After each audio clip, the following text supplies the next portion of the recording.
Olá, pessoal. Passada mais de uma semana da edição do parecer 14483 da Procuradoria da Fazenda Nacional, que regulamentou a exclusão do ICMS da base de cálculo do PIS e da COFINS no âmbito administrativo, né, o tema 69 das repercussões gerais, e que, na verdade, ele afirma como a Procuradoria vai proceder para cumprir a decisão do Supremo Tribunal Federal, né? A gente já, agora como passou uma semana, a gente já pode refletir um pouco melhor sobre esse parecer e tirar algumas conclusões, né? Além como destacar outros pontos de possível atrito que pode acontecer futuramente, né? Esse parecer, na verdade, já na terça-feira passada, ele gerou um furor grande aí no meio dos tributaristas, porque a Procuradoria, nesse parecer, sepultou a tese da Fazenda, ou melhor, a tese da Receita Federal, no sentido que o ICMS deveria ser excluído da base de cálculo dos créditos do PIS e da COFINS, né? Se essa tese fosse levada adiante, ia gerar um grave prejuízo aí para os contribuintes, porque a Receita Federal ia cobrar, ia glosar esses créditos aí, exigir o PIS/COFINS aí, sei lá, 5 anos para trás, dependendo da data aí que eles entendessem a mais cabível, né? Ia desaguar no judiciário e gerar aí mais 20, 30 anos de discussão, eternizando aí a tese da exclusão do ICMS na base de cálculo do PIS e da COFINS, né? Em que pese esse tenha sido o ponto mais comentado, na verdade ele não é o único ponto importante desse parecer, né? Então eu queria aqui nesse vídeo destacar mais dois pontos que não têm sido falados mais correntemente, a gente não tem visto o pessoal comentar, né?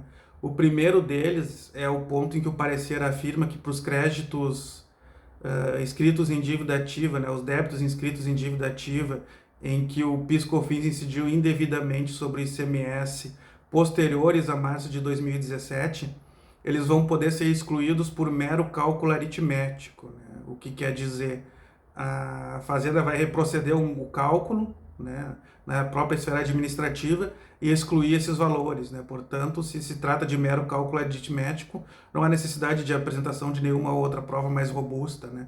Quem sabe, talvez o contribuinte tenha apenas que apresentar uma declaração na esfera administrativa, né? Mas esse entendimento da Procuradoria, nesse novo parecer aí, ele coloca por terra a jurisprudência que vem já consolidada aqui no TRF4 há algum tempo, no sentido de que a exclusão do ICMS da base de cálculo do PIS e da COFINS não pode ser alegada em sede de execução fiscal por meio de exceção de pré-executividade, né? Porque o entendimento corrente aqui no Tribunal Regional Federal da Quarta Região é no sentido de que essa exclusão, né, demandaria dilação probatória, ou seja, provavelmente a realização de uma perícia onde seria necessário avaliar as declarações do contribuinte, proceder aos cálculos e excluir. Então, por esse parecer da Fazenda, essa jurisprudência está superada, porque a Fazenda foi clara ao afirmar que depende de mero cálculo aritmético, né? E se depende de mero cálculo aritmético, não há necessidade de dilação probatória.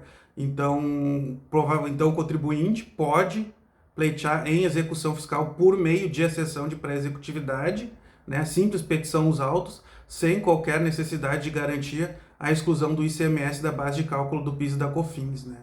Inclusive para os débitos executados e anteriores a março de 2017. Porque aí a gente entra no segundo ponto que é importante a gente destacar, que é a questão da modulação dos efeitos. Porque no entender da Fazenda, né, em relação aos débitos executados, em que eventualmente o PIS/COFINS tenha incidido indevidamente sobre o ICMS, se o contribuinte não fez qualquer tipo de ação, não apresentou embargos, não tem uma ação declaratória ou anulatória, não tem mandado de segurança questionando a exclusão do ICMS da base de cálculo do PIS e da COFINS, a Fazenda, pasmem, vai cobrar esses valores, né? Valores entendidos como inconstitucional pelo Supremo Tribunal Federal vão ser exigidos dos contribuintes, né? Mas nesse ponto a gente precisa atentar, porque o voto do ministro Alexandre de Moraes no julgamento dos embargos de declaração, né? Agora não lembro se foi no voto dos embargos de declaração ou no primeiro julgado, né? No primeiro julgamento, se ele afirma expressamente que a modulação dos efeitos, né, ela se aplica apenas para os casos da devolução dos valores, né, ou seja, eventual repetição ou compensação desses valores, né, não legitimando que a Fazenda venha a cobrar esses valores, porque afinal o Supremo Tribunal Federal declarou inconstitucional esses valores, né?